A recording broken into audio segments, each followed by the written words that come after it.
મિત્રો, આપણે કેવું જીવન જીવીએ તો આપણા જીવનમાં સુખની પ્રાપ્તિ થાય. આપણે કેવું જીવન જીવીએ તો આપણા જીવનમાં માતાજી કામ કરે. આપણે ઘણી વખત આપણા બીજા મિત્રો નથી કહેતા કે મારા માતાજી કશું કામ નથી કરતા, મારા કુળદેવી મારું કશું કામ નથી કરતા. મિત્રો, માતાજી ક્યારેય કામ નથી કરતા. શું કામ નથી કરતા?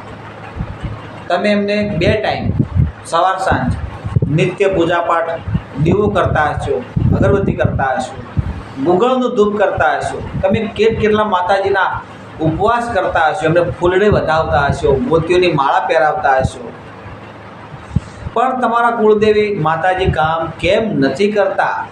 કેમ તમારા ઉપર પ્રસન્ન રાજી નથી થતા? આવું કેમ બને છે? તો મિત્રો, દીવો કરવો, અગરબત્તી કરવી, ધૂપ કરવું, માતાજીને ફૂલડે વધાવવા, પુષ્પમાળા અર્પણ કરવી, શ્રીફળ અર્પણ કરવું, ચૂંદડી અર્પણ કરવી, આ બધું માતાજી અને તમે એનું ભક્તિનું એક સાધન છે.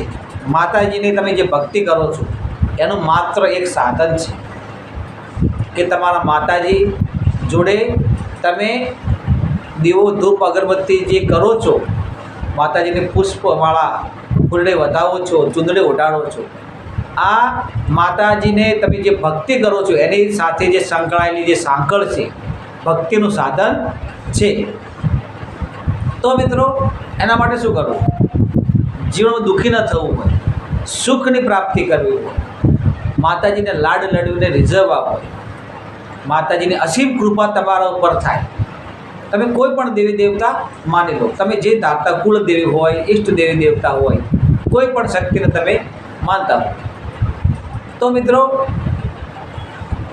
માતાજીને લાડ લડાવવા, માતાજીને રાજી કરવા, માતાજીને પુષ્પમાળા અર્પણ કરવી, ચૂંદડી ઓઢાડવી, શ્રીફળ વધેરવું, માતાજીના ગુગળને ધૂપ કરવું, માતાજીના ગુણગાન ગાવા, બની શકે એટલે માતાજીની તમે જે ભક્તિ કરો છો, જે આપણે નિત્ય ક્રમ પ્રમાણે કરતા હોય છે, એ જ દીવા ધૂપ અગરબત્તી સામાન્ય રીતે આપણે જે ભાવથી માતાજીને બધતા હોય, પણ જ્યાં સુધી અંદરનો ભાવ શુદ્ધ ના હોય, અંદરની શ્રદ્ધા જો શુદ્ધ ના હોય, તમારો જે અંદરનો આત્મા શુદ્ધ ના હોય, ત્યાં સુધી કોઈ દેવ જાગતું નથી. અને ત્યાં સુધી તમારા કુળદેવી પણ કામ નથી કરતા, માતાજી પણ કામ નથી કરતા. એના માટે તો મિત્રો કર્મ જ કરવું પડે છે. 365 દિવસ માતાજીને તમે અથાગ દીવા કર કરો, અગરબત્તી કર કરો, ગુગળનું ધૂપ કર કરો. આ બધું તમારા ઘરને વાતાવરણ શુદ્ધ કરે. જ્યાં સુધી તમે દીવા અગરબત્તી કરો ત્યાં સુધી તમારું મન શુદ્ધ રહે, એકાગ્ર રહે અને માતાજીની ભક્તિ સાથે સંકળાયેલું રહે.